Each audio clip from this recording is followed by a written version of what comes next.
Okay. Hello, everybody. Welcome back to the Origin Story podcast. Hello, So hello.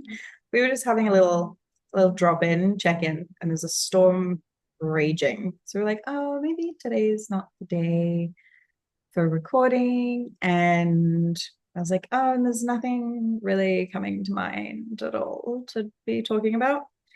And then I was just sharing with Hannah an experience over the weekend of this beautiful, I know this is coming out much later, but we're over the weekend of the 14th through 16th of March. And so we've just been in what have we even just been in? I can't even keep track. The The eclipse and the the, the everything portal, the universe just taking everything and throwing it to see what sticks on the wall weekend. Um excuse me, we have just been through it's Venus retrograde, Mercury retrograde, eclipse, it's still Pisces season, and then there was a meteor shower, I think, at some point during the eclipse as well. I think that's it, which actually, when you list it like that, doesn't sound like a lot, but that's just not true.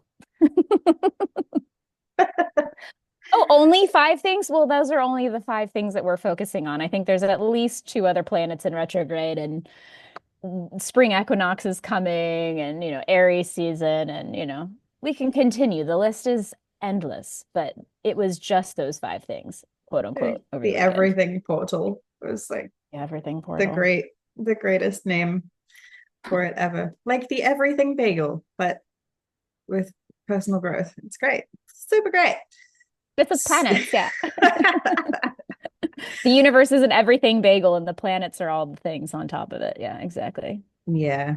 So it's been a lot of daily shedding of layers. It does very much feel like purge energy, release energy, clearing energy, all of this, much less taking things in, much more kind of letting go of all of the pieces. So it's felt like daily layers to look at.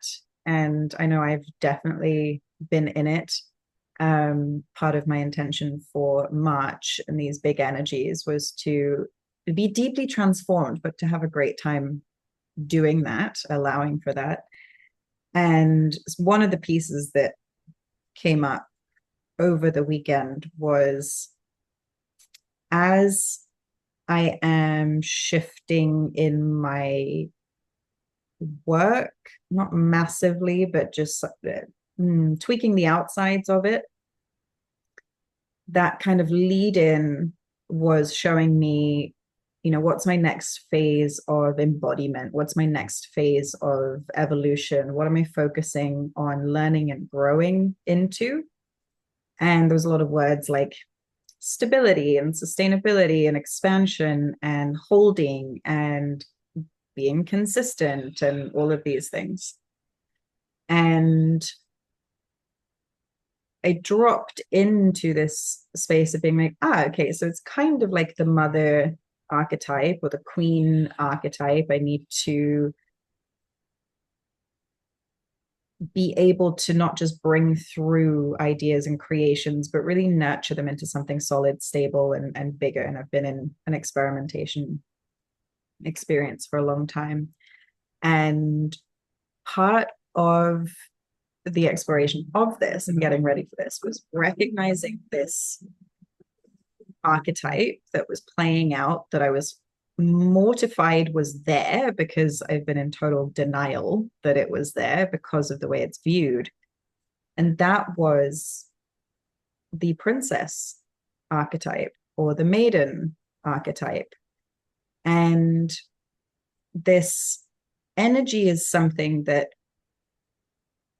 gets positioned or spoken about, at least in the spaces I've been in. It gets spoken about as something that is inferior. It's something to get away from. It's viewed as very entitled, irresponsible, um, very self-centered, very, it's basically just undesirable, right? The view is like there's nice views of this with the maiden where it's like, yeah, she's carefree, she's charismatic, she's loving, she's kind, she's compassionate, she's sweet. I always envision the princess sitting in the gardens of her father's castle, like playing with the birds and whatever it is, a little bit like Jasmine in Aladdin when she's like in the palace walls and she's well cared for and protected and looked after. And yet there's this kind of disdain for this in the world for women. If we look at how it's spoken about in business, how it's spoken about in dating, in running your life, being responsible for your life, this kind of carefree, happy-go-lucky, totally well protected kind of embodiment of the energy is not looked at as something desirable or wantable, and it's looked at as something to get out of immediately because it's entitled, it's bratty, it's not self-responsible enough, and she needs to grow up and get on with it and stop being so immature and naive and silly about the ways of the world, essentially. And as I was chatting with, like with any point in the journey, if we want to evolve and move beyond something, we kind of have to accept, love, and honor where we've been. And so seeing this, when I first saw it, I was like, ew, oh God, finally admitting to myself that I've been running this princess energy. I was absolutely mortified, horrified, was like, this is not good enough. This is terrible. Ew, how disgusting. I need to get out of this immediately, or I'm never going to be successful. I'm never going to have the business, the life, the love, all the things that I want to have. But I started chatting with this part of myself, this princess part of myself. And she was like, excuse me, stop that. Can you stop shaming what this has been and look at how you were intentionally slowed down to learn to play, to learn to soften, to learn to be more light in the world, to be less intense, less serious about everything, to allow yourself to be cared for, to allow yourself to be loved, to ask for help, to not be shouldering the responsibility of everybody else's stuff as well as your own. Also, you know, as like a very anxious and emotionally shut down child, it was like I would carry every worry and pain and challenge and insecurity and everything all by myself. I didn't know how to ask for help. So that's been running through life, right? It's this over responsibility for everything else. And that leads perfectly into like the shadow mother then is like, well, I never want anyone to feel the way I did. So I'm going to like be the overbearing being. And in honoring this princess part where I was like, oh, I was learning actually, there's a lot of very empowering pieces to this. And there's a lot of very important embodiment lessons in this that are required as the foundations for the next thing, for the next evolution, for the next layer of embodiment. But we're in this world that kind of looks down on that energy. Like it's very privileged. It's very self-centered. It's not enough in this world to be in that space, to be in that place. Like that's why I was in such denial of where I was with it, right? It's like we never want to be seen as like overly privileged, spoiled, bratty, entitled, all of these things. But that's just the more shadow side of it. Like there's empowering parts of this as well. And I love how you were sharing about this with me as we were dropping in there as well. And why we decided to come and talk about this archetype of the disempowered maiden slash princess versus the empowered maiden slash princess. Because I don't see people really talking about this or upholding it as something good that we get to embrace and get to embody in a way that can actually set us up for really good things. Absolutely. No, I was so glad to hear that you've come into some harmony with your maiden because It's a really important step when it comes to the heroine's journey of our lives as women. The way that I see it, and I spend an absurd amount of time in the archetypal realm. So like this is what I do. I love talking about this. So I've like spent this like yes, I'm so excited to talk about the thing today. The way that I see it is like so we have, not just me, but generally speaking, there's the triad in the feminine archetypes. It's the maiden, the mother, and the crone. And when it comes to our journey as women coming into wholeness of ourselves, to soul union with ourselves, and really being embodied in the fullness of the shape-shifting capacities that the feminine is, which is everything. We have to make peace with all of these parts. And on the journey, and it's not linear. So I'm speaking about this in a very generalized aspect. And I would say in general, it is this way, but not always.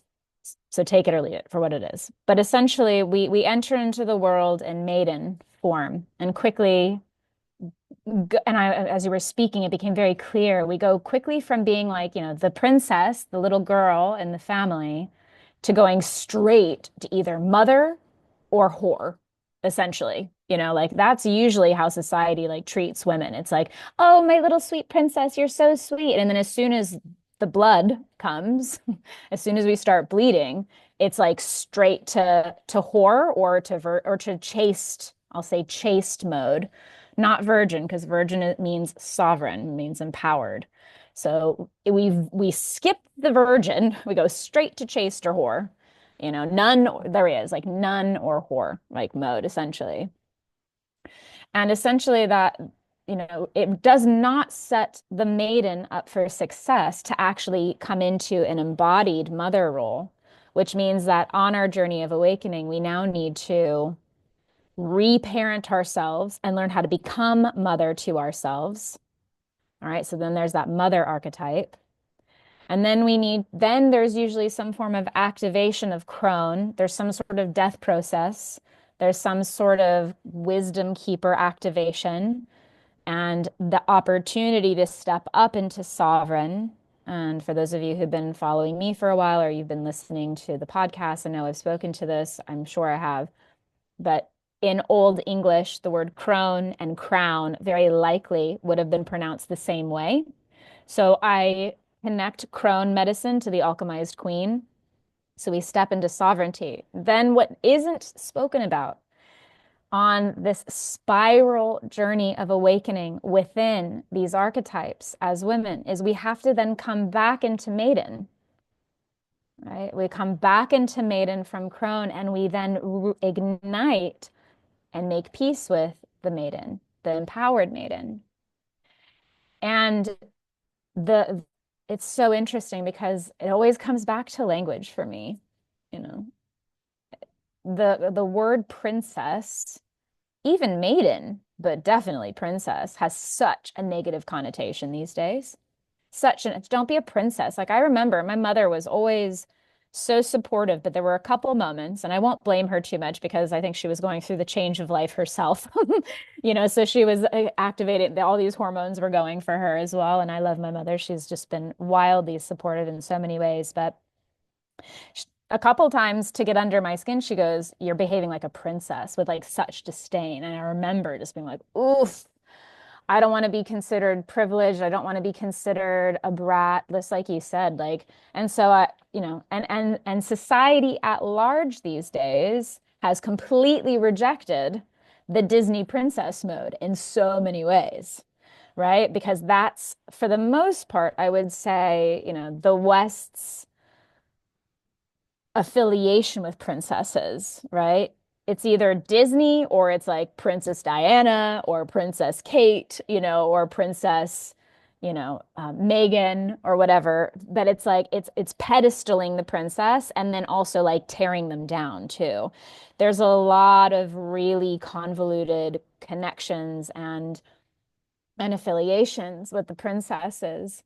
And I would say in the media, it's really gone from we're celebrating like the Disney princess, big eyes, oh, Prince, save me, woo, like whatever. And it's moved into the opposite, which is like fierce princess, which is not bad. There's an element of empowerment in that fierce princess, the warrior, the fighter, and all of the fairy erotica that's out there these days, like with like Court of Thorns and Roses and Fourth Wing and all of those juicy, sexy books. The lead character is a maiden, usually somewhere, she's usually around 18, 19, 20 years old. And she's like fighting for herself and her family, and she must do this to protect herself. And no man can tame her, or she's not going to give in to his sexiness. But it's like that's also, to be completely honest with you, and it's not empowered, babies.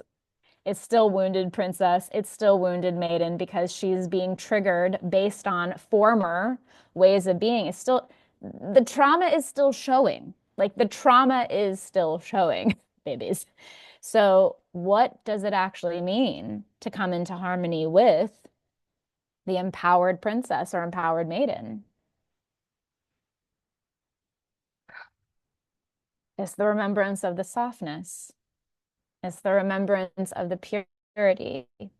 It's a remembrance of the ability to be cared for because you deserve it, because you exist.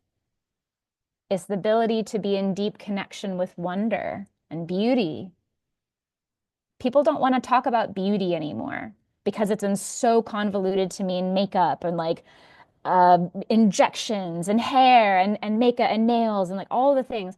When you're talking about capital B beauty, you cannot dismiss Maiden Archetype because it's connected with natural beauty, with wondrous beauty, with innocent and pure beauty.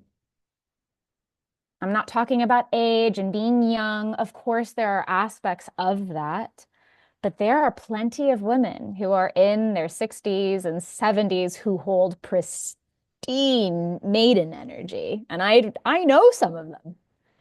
And they hold such reverence for um their it's not really demure because that word too has been fucked with, but there's an aspect of just this pristine, pure, the bud just before the bloom moment of the rose that's affiliated, the potentiality of all the fertility and strength and courage that's held. So for me, the empowered maiden is deeply grounded in nature, is deeply connected to source. And because of that, she is this beautiful bridge between the worlds. It's priestess energy, in my opinion. Like the wounded princess is disconnected. She's in the tower, disconnected from reality. But an empowered princess, an empowered maiden, still sees the wonder of it all, right? She could be in the tower, but she actually gives herself permission to go downstairs into the garden. And she knows that she's protected everywhere she goes. And she allows to be honored and cared for. And she knows everywhere she goes, she is protected because she's in such alignment with herself.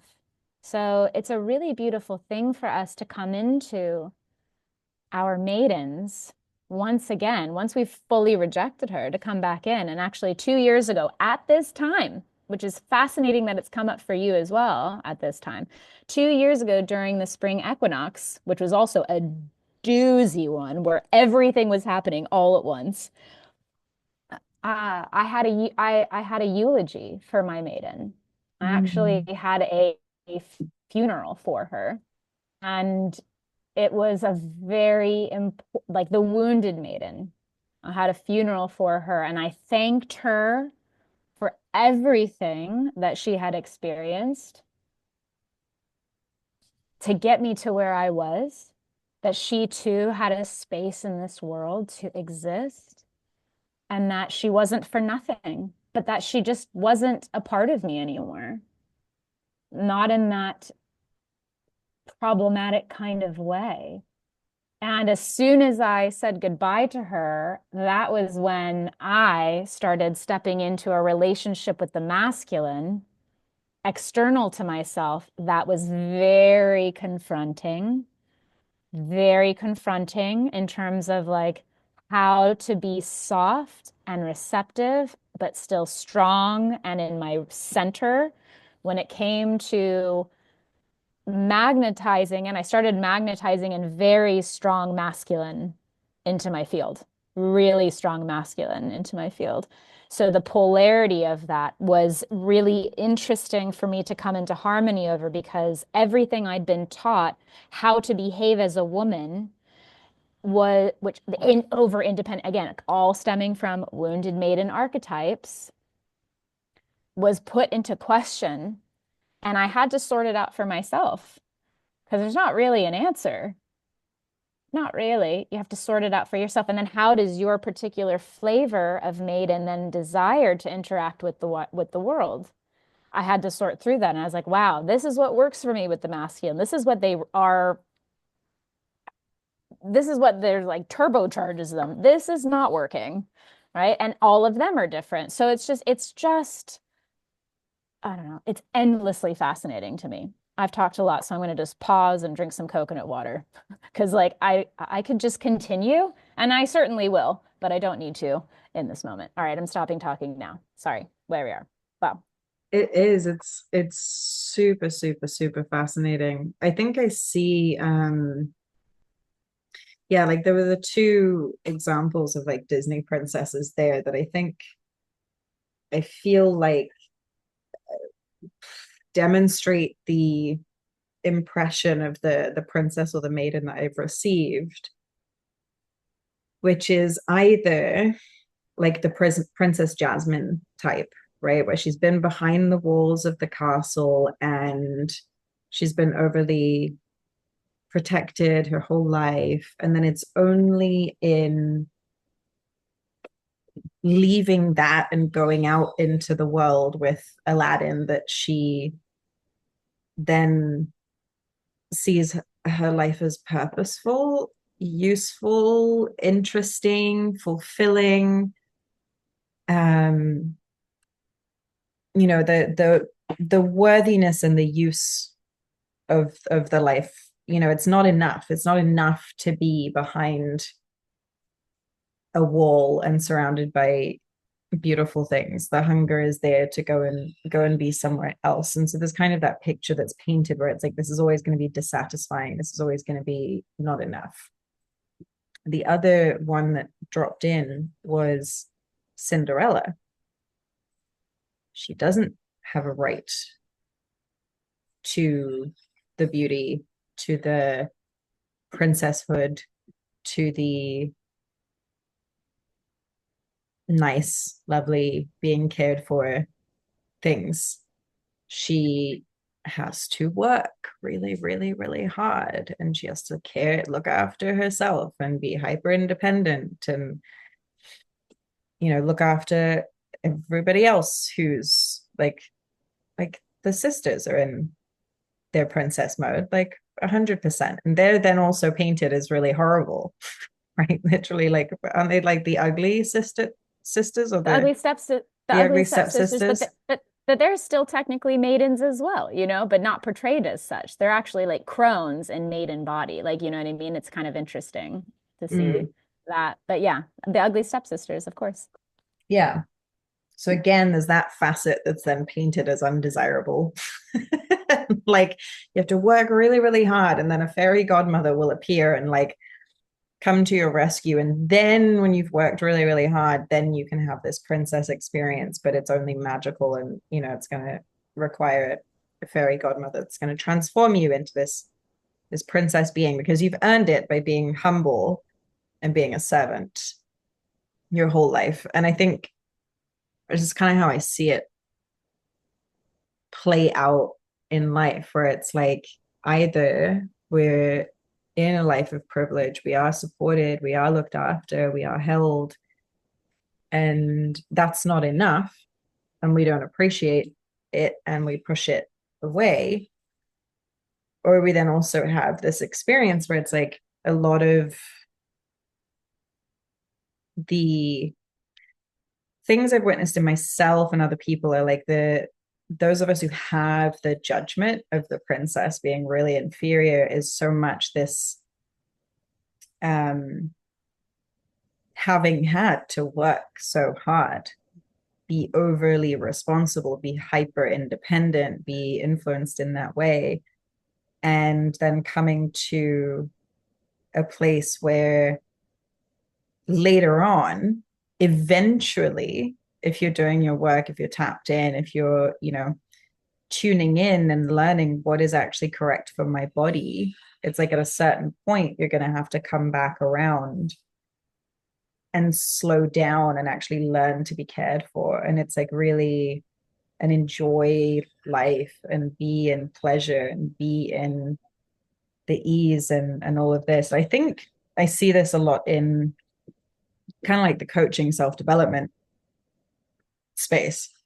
Is like there's a lot of be in ease, slow down, like let life be pleasurable, the relearning of the feminine that seems to be happening, like the feminine business movement. Don't do it like a man, attuned to your cycles or to this or whatever else it is that we're learning. I think there's a movement towards that because I believe in women's rights, to be clear, but I think the feminist movement of behave like a man, be super independent, did a lot of damage. There's a lot of us in our 30s that are like fucking exhausted because we're like, that wasn't good. That wasn't healthy. Let's not do that again because we were raised on the like be Wonder Woman or like, whatever the thing is. Oh yeah. And it's very, very tiring. I don't need no man. I'm gonna be Well, independent all by myself and be a boss bitch and I all of mean, that. I'm very over the boss bitch archetype. I'm Oh ready to yeah. lay that to rest as well. And I think it's yes, again, for the record as well, myself, I also am here for women's rights, but not for the feminist movement, not in the way that it's evolved or devolved over the years and like what it represents, because actually it's become Yeah. completely an inversion for the polarities. And it's not about men and women kind of thing. It's an energy thing where like we've been shifted into being called forth more into this masculine framework. We as women have been in this masculine energy body, the overly independent, detached, you being the provider, you doing all of these things. It's not that we can't do that, but we have to do it in a different way. And I think that's the piece that the feminist movement has felt disjointed for me, at least, as I've become more and more embodied in Mm. myself. And you can say the same thing has been happening for men and the feminine, and that there's been in this inversion of energies that's not really natural for us, which is why everyone's just fucking confused all the time in a lot of different ways and struggling and like really struggling. But Yeah. enough about, but like I think it's fascinating, and I don't mean to cut you off if you had more to say on that Yeah. with If I the can princess finish stuff. the Yeah. before we jump Sorry. into the next one, just translating into like where we see this play out in life, it is what I've witnessed is that people are having to come back around and learn how to be in pleasure, how to hold pleasure, how to hold play, how to hold joy. And there's been so much like hustle and get there and get to the thing and be the yeah, like the boss babe thing or whatever it is and create the empire and all of this. And then eventually either they get the eventual reward of slowing down and being in pleasure. That's that I've worked my way up. Now I get to have space and time to be there. And then they have to learn how to be okay with like pleasure and play and freedom and what to do with extra time and all of that. That is very confronting at that moment in time. Or it's like the they have to burn some shit down. they reach a threshold where they can no longer push forwards without first going back and being like, oh my God, I need space. I need time. I need a break. I need to recalibrate. I need to learn how to enjoy my life. I've been overworking. I've created this whole thing that doesn't actually suit who I am. It's, become this giant living thing all of its own that's taken me for a ride, and there's no room for me in there anymore. There's no room for the reasons I started doing this, the art, the creativity, the beauty, the service, the compassion, the love behind it all, right? We get lost in the source of the achievement. So that's kind of where I'm seeing like the importance of this archetype, of this embodiment there, is to come into that space of like, why not learn that first? Why not be okay with the youth first? Why not be okay with the pleasure and the freedom and the slowing down, the feeling privileged and the being looked after and everything else, if you have the capability to do that? And I think it's tricky because a lot of people don't necessarily, in this survival world, we don't necessarily have the capacity. Not everyone has the ability to do that, to just pull out of like responsibility for life and all of these other things. But a lot of people do actually would have that capability, but don't choose it because of the fixation on the achievement and the doing and the amassing the things that we think we want in life. But it's like at a certain point we have to learn that because it's going to be the foundation. There's only so far, so big a family. We say this to mothers, right? We're like, you have to look after yourself, otherwise you're gonna have no energy to look after your child. It's the same with like business, life, love, money, da da da, all of this stuff. Like, unless you can look after yourself, you're gonna hit a threshold where you can't expand anymore until you pull back and come back to that innocencing, that being looked after, that being supported, because you need people to support you to get further where you want to go. You're going to hit a point, and then it becomes okay, empowered maiden time.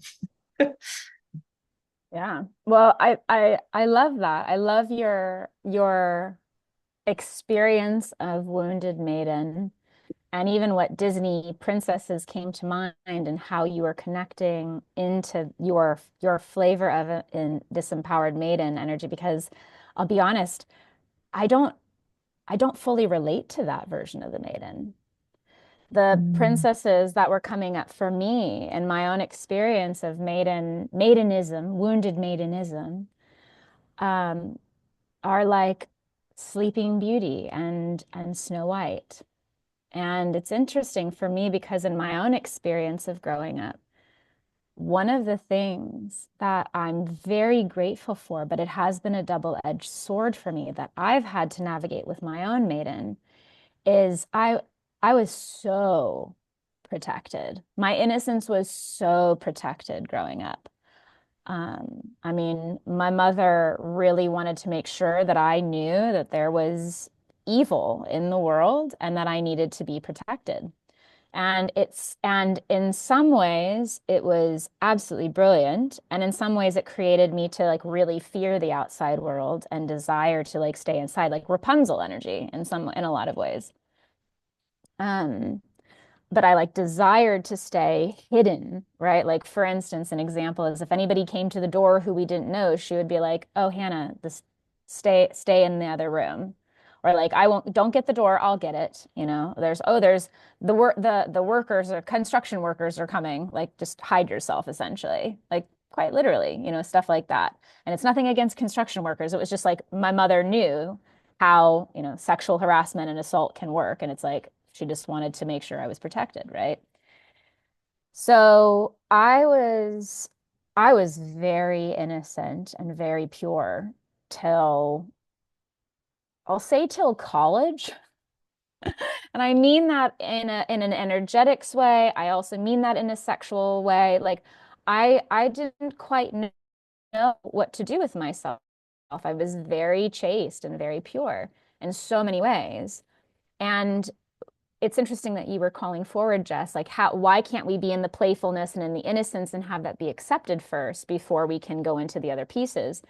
Well, in a way, I was nurtured exactly in that kind of a way. Now, it came from, and this is no tea, no shade for my mother and how that it went about this, but I can see the thread of like, yes, it came from love, but it did come from a fear-based reality that was kind of imposed on me um, to create additional fear of the world or like also I was look I'm so grateful that I've had the parents that I have. I've never had to worry or want for anything. My father always provided. He was there, like my mother was always there. So I was always protected. I always had an opportunity to be supported. So there was an element of like giving my authority up to my parents that I actually did do to be continuously in that space of protection and being provided for. However, here's the piece that became difficult moving forward. One, it turned into waiting energy and saving energy. I need to be saved. Somebody else is going to take care of it for me. So why would I do it myself? Because I always have a backup. I always have a net. I always have somebody who's going to be able to take care of me. And that was in the form of my parents who financially were in a space that I was privileged enough that they could for a while at least, right? And then like with my ex-husband, right? I went like he could provide. So like that was the thing. But I always gave my authority up to somebody else to provide for me. Now, that was that's been very challenging for me because it's been like waiting energy begets waiting energy. And if you feel like you're always going to have somebody to save you, then you never have the opportunity to save yourself. And the reality is that you are the only person in the world who is here to save yourself. Right. And it's really like coming into that realization has been challenging because I'm like, right, well, I know I made these investments and that investment will come through, or I know that my man is coming and I can just wait for him to just do this for me, whenever that is. And it's like, girl, what you waiting for? Claim yourself and rule the queendom. Like, what the hell is going on? It's like that. The other piece that's also been actually very confronting, and nobody really wants to talk about this, is when I got was blooming and I was in my innocence and in my purity and in that aspect of I would say pretty unadulterated, albeit fear-based, imposed maiden energy, I was shamed for it because women who are, and this is probably stemming from the feminist movement, are meant to be sexually empowered, are meant to be sleeping with men, are meant to be doing all of these things that are like this is what you're supposed to do to be considered accepted in society. And so there was a part of it I always kind of felt left out. My friends in high school wouldn't talk to me about their sexual encounters, and I don't blame them for this, but like because I wasn't really having the same experiences. I had boys, not men. Let's be very clear. I had boys who were interested, but like never really anybody who I felt um a desire to move forward with sexually in that. And like it was there was so much fear and so much protection over my physical body and being intimate growing up too, that like I felt like quite an outsider, even still going through my spiritual awakening here as a 30 something. There's a lot of people who I speak to and I haven't I've spent a lot of time in celibacy and in aloneness and in learning how to come into harmony with my own innocence. Once again, I actually cried this morning. I forgot about it till just now. I cried this morning realizing I've shamed my own innocence over and over and over again because I have felt ostracized or people just don't quite know what to do with some of that with me. And also it's like, oh, I should know better and how to move through the world as a sexual being or as a boss bitch or like whatever it is you want to call it. Like I should know better, but it's because I have also been in this more like whimsical, innocent mode in a lot of ways that I've just I haven't accessed some of those other layers. Now, that's not true anymore exactly because I've been doing a lot of work with it. But society at large does not welcome, I'll say pure, like innocence, not it's really fascinating to me because it's always then once the it's affiliated with the bleed, it's affiliated with the menstrual cycle for women. It literally is only two options, none or whore, right? And the secret third one that nobody talks about because it's been conflated with chastity is virgin. And the secret third option is the virgin, is the sovereign, the empowered feminine who is in control of her own destiny in choosing it and being in her innocence, in being in her empowered like essence, and also, you know, she doesn't take any shit, but she still allows herself to remain pure, you know, and protected and protecting herself. Like I wrote a poem about it a couple years back. It's like I'm not just the maiden in the tower, but I am the dragon, I am the witch, I'm the knight, I am all of it, you know, and that's the sovereign energy to me, coming back into that pure resonance and harmony.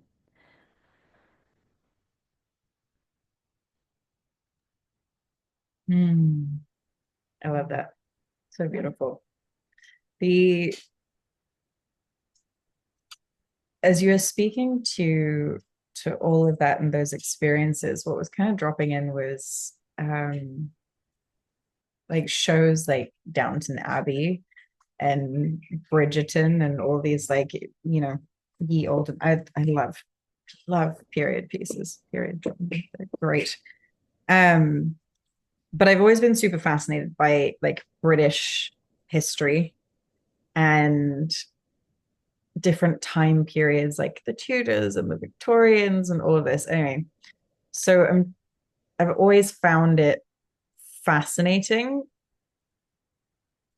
how the sort of high society lived and raised their kids. And now there's a lot to like disapprove of here, but we in that framework of like the noble houses or the aristocrat houses, the daughters would learn languages and musical instruments and to sing, and they would be nurtured by their governesses in their manners, in their graces, in their charms, in their talents, in their abilities to essentially like to be an interesting, educated, entertaining hostess and wife, and that she was being prepared for marriage and being prepared for, well, courtship and then marriage and then children, how to run a household and all of these kind of things. Now there's so much we could say about like how women are treated within all of that. It's not particularly sovereign by any means, but what was kind of dropping in there was like that to me feels like the richness of the positive side of that, feels like the richness of the maiden archetype embodiment, the empowered, situationally maybe not empowering, but in essence what we could take from that would be that preparation for the world. Now we leave it to schools, right, to high school, middle school, and to universities to prepare kids to go out into the world. And do they really prepare us to go out in the world? I don't necessarily know. My schooling was not perhaps world preparational in a very particularly real sense. But there's that time period of what the maiden is. It's like, how are you talented? How are you interesting? What are you interested in? Where are your strengths? Where is your graces and your understanding of people? Like it was that age group prepping for the marriage market, right? The season. Um, that they were the ones who would go and have time to volunteer for charities and go and, you know, bring food to the impoverished in the village, or they were the ones who'd be caring about the flowers in the garden and the flower arranging, whatever. But there's a real beauty, I think, in that we could encourage and discover. And I recognize that it's been part of my journey into the empowered maiden over the last couple years. It's like, yeah, there is a lot of that protection that's available. And if we allow for that, like you were speaking to, like the overbearing, overprotected, there is some of that energy from a place of fear. So my experience over the last couple of years has been, can I can I stop like pushing away the fact that my parents are loving and supportive and kind, and like, can step in and help me out and stop like resenting that and like hating that, and actually just be like, you know what, I'm just gonna be the child with them. I'm going to be the child with my parents and like let them love me, let them support me, which before I was like, I would let them, but it was coming from a real place of not wanting it or knowing how to receive it in a beautiful way. So the journey of that has kind of been like, okay, allow myself to feel the safety net that's been there. And a lot of it has been creative play. A lot of it has been discover, what are my talents, what are my strengths, what am I good at, what can I enjoy, what will prepare me more in life, to have the skill sets and the things. And it's like it does look like that, right? It's like more cooking, more playing music, more singing, more dancing, more artistic nature, more education, more researching, finding things out, learning about stuff that's interesting, um, which feels like, there's always a time and a space for that. And what a beautiful foundation that then provides, I think, going forward. Well, And that was just what, what was popping into my no, brain. I think it's beautiful because what you're speaking to is, I would say, aligned, maybe not, especially in like the more period pieces of the high society English, systems. It's more aligned maiden, not necessarily empowered or sovereign, but more aligned. And it's deeply connected to muse energy. It's deeply connected to muse energy. And what the feminist movement has done is it has disempowered women from being okay with being Mm, with being the muse, with being in that space of like, oh God, yeah, it's like frowned upon to like, are you, like for instance, like with we'll say the Bridgerton, like Jane Austen model, right? And again, we're not trying to romanticize all the things that are shit about this system when we speak to this. We're cherry picking the aspects that are beautiful, before the twisting of it from other things. But it's like we've been told that like to be, again, it's connected to beauty, but it's like it's been twisted. All right, it's been twisted. It's like to be an existing, breathing, living muse who embodies the arts and beauty and creation energy, right? The blossoming energy of creation energy versus like the nurturing mother energy of creation energy. That's different. That's a different thread. But to be the potentiality for like the initial spark of creation to even bloom, right? The fertile soil of it. That's the maiden, right? It's really done us a disservice because what honestly, for those of us who really, really connect, and it doesn't matter if you're in a male body or a female body, it doesn't matter because energy is energy. But if you connect deeply with the feminine energy, and that's your main baseline energy, right? Like I feel like I'm balanced, but my main energy is feminine these days. The best thing for me to do is to be in my beingness. And that's something I have literally also over this eclipse portal come into a lot of harmony over, which is the artist, the writer. Like I'm just being like, right, I just get to exist now and be provided for as a result of it. Right. And that's enough. But there's just been so much resistance on my end due to, I think, just so many fear-based modalities of how society has treated artists and muses, right? Because then there's the other aspect of the languaging around muse that is coming from a male gaze lens, where the muse is just kind of this like, you can toss her aside when you're done with her because she ceases to be young and beautiful anymore energy. And it's not about the physicality. We as humans really struggle with concepts of abstract beauty, capital B beauty, when we're being distracted by the physical versus the expansive.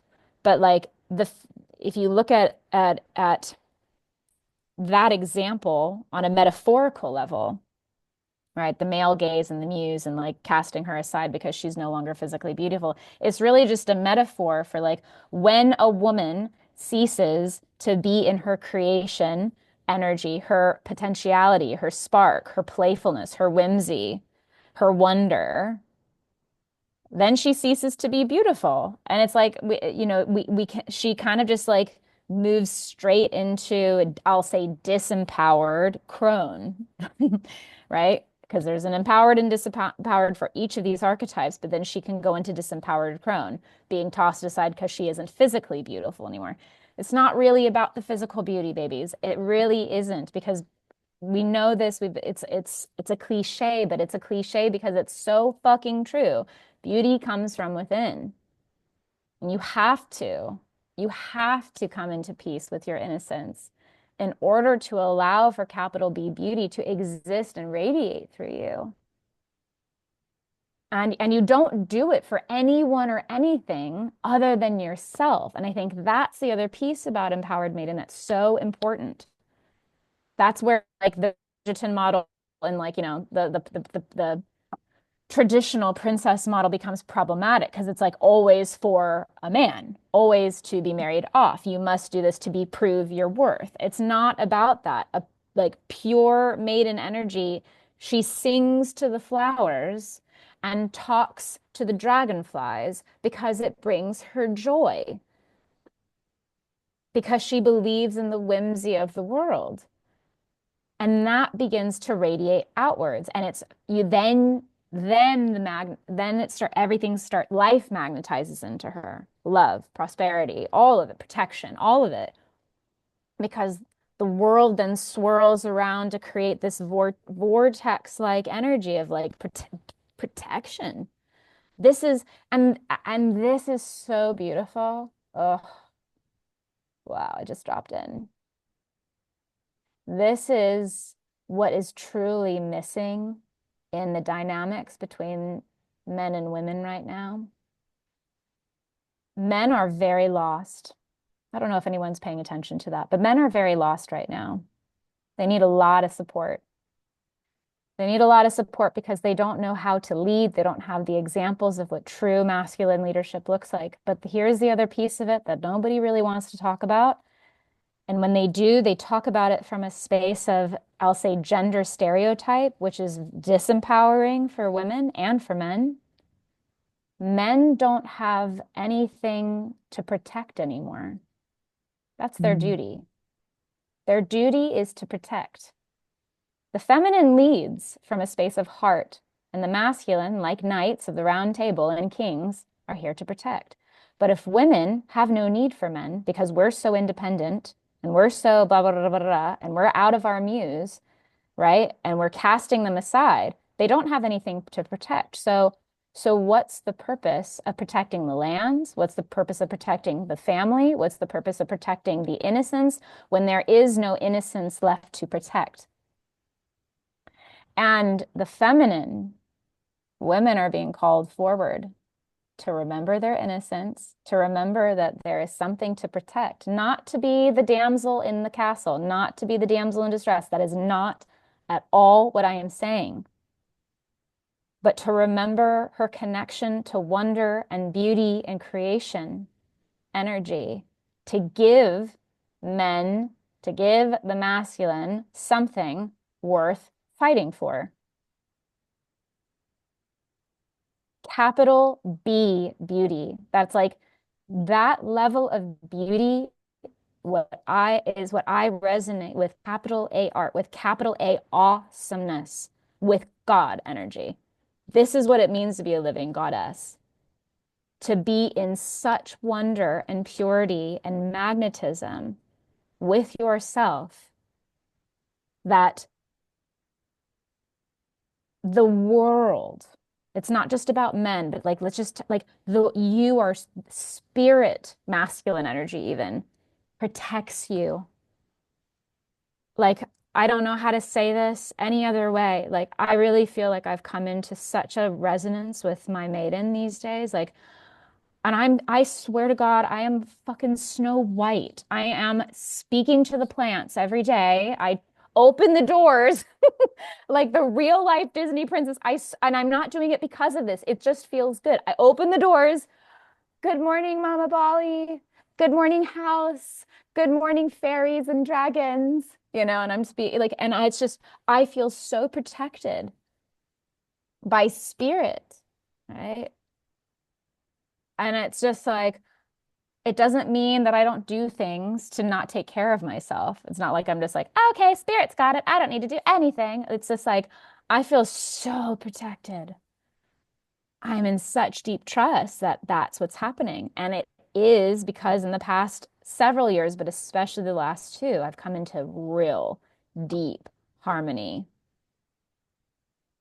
with my princess, which is interesting because I usually hate that word, but I'm really grateful that you've helped bring it forward so I can reclaim that part too. It's like, all right, princess. Oh, I love being a princess. How amazing. Of course I'm a princess. I'm a fucking fairy princess talking to the trees. Of course, you know? So like more Pocahontas like actually these days than anything. So yeah. Phew. It's beautiful. Yeah, it's really true that we're very lost in our roles, right? It's like when did we decide that men wanting to protect us was an insult? You know what I mean? It's like we've I mean, decided that we are offended by this, but at the same time, we're like, but there's all this very real still, which is what feminism set out to address, violence against women and domestic abuse and sexual abuse and all of this, and a lot of suppression, oppression happening for women. And then yet we decide that it's for those of us who are not directly living in those situations, those of us who are privileged enough to not be in direct danger, we still feel the unsafety guaranteed of being a woman in our body. Like we're raised that way and we have to be on guard all the time. But like those of us who are privileged enough not to be in those direct dangerous situations, we start looking at a man wanting to protect us and provide us for us or look after us in some way is like insulting to our intelligence or our capability or whatever it is, right? It's like well, really needed to. I love the way that you spoke to the capital B beauty being the thing that is worth protecting, that is worth stepping up and in for. I think it's a really, really gorgeous way that you've brought that in and through. So it's like, yeah, we have this magical connection to different worlds and realms and compassion and empathy and generosity and giving that we get to have from that place and inspiration and just all of that, that creative impulse. It's a beautiful, beautiful place that we get to play with that is, dare I say it, where the veil is thin and we can, you know, have the space and the time to give and to offer that into the world from a very, very beautiful place. That it is not an insult to acknowledge that a woman is in that place. It's not an insult to acknowledge that we're in that space and place. I would dare say that's the space and place where we grow our power, our attunement, our noticing, our subtle awareness of what is coming in, our attunement to the needs of humanity and the collective or the community or the family, begin to see where is the suffering? Where does my heart open? Where can I meet people in the world from a place of grace? And can I cultivate the grace and the lightness of being to go and be in and with, present with suffering? Again, bringing like Princess Di in, right? Her favorite, most famous moment would be completely changing the stigma around HIV, going into, was it HIV or leprosy? No, it was HIV, wasn't it? HIV, I think Mother Teresa was Mother leprosy. Teresa Yeah. was leprosy. But going in and holding the hand of the HIV patient to say, hey, look, like, this is beautiful that we can be present with people who are in need, who are suffering. Stop treating them like they're not human, right? And don't deserve Yeah. or can't have connection. Don't be afraid to be there. So it's not an insult to be in the place of the princess, of the maiden. It's a very needed role. I hope from, this today that that's the message that we can really bring through, is like, we need to stop shaming that. It gives men something to protect and step up for. It gives connection to and lightness to be with suffering. It develops our talents, our skills, our heart, our empathy, our compassion. It brings us into resonance and resoluteness to bring more beauty into the world. I think that's a wonderful thing. I mean, it's really just that. If we're not here to be of to evoke and bring forth more beauty into the world, to me, like what is the point? It's not about there's beauty in, in ugliness, right? Because there's a whole movement in art and in all these things. Like it's like the opposite of what we've considered lowercase b beauty, right? Is also beautiful, like, right? And it's like, of course, because that's just, it's nature. Nature is imperfect, right? The imperfections are also beautiful, but there's just been such a conflation and confusion over what is beauty, capital B beauty, that we've gotten lost in the sauce. And I really do know this point, and I've had to make a lot of peace with it. Made a lot of peace with capital B beauty being one of my top values in life is capital B beauty. I want things in my life to be beautiful, aesthetically pleasing for myself, although there's always a little chaos. I have some very Virgo friends who are like, everything has its own place. And I'm like, okay, I'm not that level of aesthetically beautiful. I'm still a little bit too Aries and Leo for that. But but I want it to be physically beautiful, but I want it to be immersively beautiful because beauty feeds our souls. That is the food of the soul is beauty.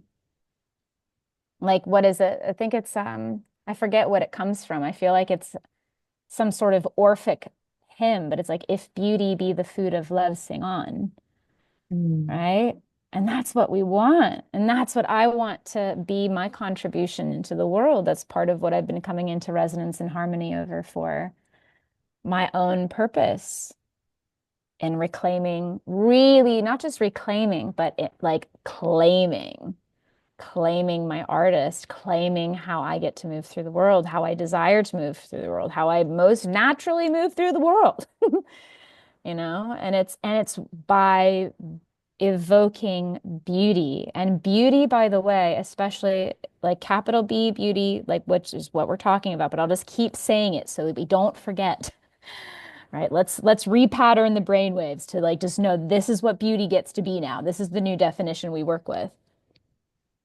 Capital B beauty just is nature. And nature is awesome in that it is powerful in its beauty, right? Like a storm, you ever beheld a storm that is just outrageously intense? And there's a level of fear and intrepidation over, oh God, that's like really intense. It's flooding things. But like, wow, look at the beauty of even just like the lightning or hearing the thunder or even seeing how after the storm, all things are green, and teeming with life. It's this like, it's not nature. Nature is both soft and powerful, and in that is the beauty. It's not about being demure, right? So demure. It's not about being polite. It's not about giving our power up. And actually, I got into a whole thing with a brother recently.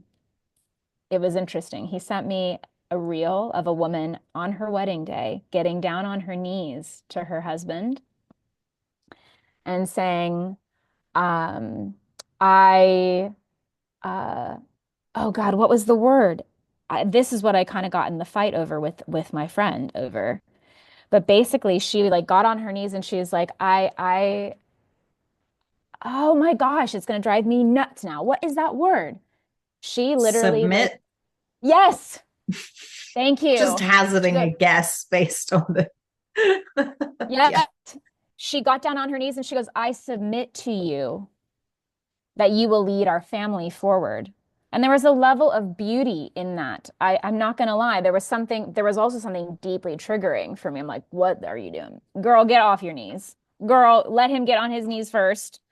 And then you get on your knees. And this is what I've spoken to about the masculine and feminine polarity dynamics. It's not about submission, ladies. It just isn't. It's about surrender, right? And men too. It's about the feminine surrendering control through faith, through trust, through the devotion that the masculine can provide of protection, of honor, of reverence for the maiden energy to really be able to thrive. All right. But yeah, that old way of being, of submitting, it's not that word is dead to us. It's surrender. That's the softening into the strength, into the aliveness, into the inspiration. But we only can do that as chicken and the egg when the masculine also learns how to revere us, which means we as women have to do it for ourselves and stop victimizing ourselves, right? How can we embody it first before that comes in? Anyways, that was kind of a slight detoured track from all the beautiful things you had said, but apparently wanted to be said. So thank you for listening. Yeah, perfect. Beautiful. Mm. And what is on my mind, but I believe is probably for our next episode, is bringing in the foundations of why the maiden sets us up for the empowered mother. Mm. But I think we can bring that in to, it feels more alive, more true for me to bring that into discussing the themes in the, I was almost about to just go into it and be like, let's go there. But actually it's feeling true No, to it's bring it in for um the shadow mother versus the empowered mother or the wholeness mother or whatever we want to call it yeah, perfect. in I the love next it. one. Sounds like we've got a beautiful feminine archetype trilogy series about to come up. So It would let's see what appear happens. so. I love it. I love it. Amazing. All right. Well, thank you, my love. Thank you as always for your beautiful presence and essence and Mm. for sharing your experience so that we could have this beautiful episode today. It's a really, really, really vital step in the heroine's journey. And so I'm so glad we Mm, got to speak to it today. Thank you for sharing, my love. so beautiful. Thank you. Hmm. And thank And you, thank you everybody to, listening. yeah, thank you, Like, thank and you, thank you. If you subscribe and like, share the things. It will help yes, us because when people search for our podcast right now, it doesn't come up because they can find it through a link. But when you just do a search, it doesn't come up because it's still new, because we need more people to like it, comment on it, subscribe to it so that the algorithm starts to pick it up. It does actually help us. It will also make your journey of searching for the thing significantly easier indeed. if you help us to do that. So that would be greatly appreciated if you're enjoying Yes. the transmissions or whatever it is that we're doing here. Exactly. And if you like the things that Jess and I both speak to, you can follow us on our social media accounts as well. We both do different things, but they're in similar veins.